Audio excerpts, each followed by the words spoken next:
ជាប្រពន្ធប្តីរក្សាភក្តីនៃចែ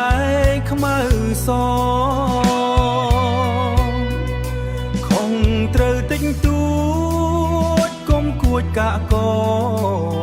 កុំគួចកាកហើយស្រែកយល់ល្អហើយស្រែកយល់ល្អណាពើពុនឡបើប្តីស្រីខឹងស្រស់កៅប្រលឹងប្រឹងតទួយក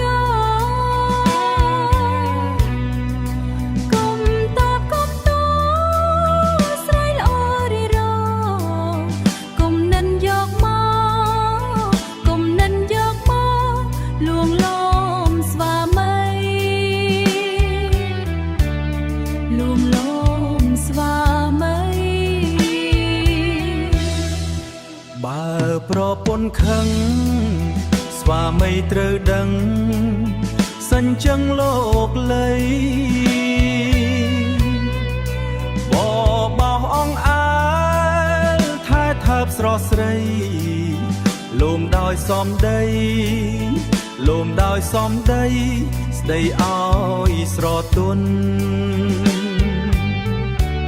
ស្ដីឲ្យស្រទន់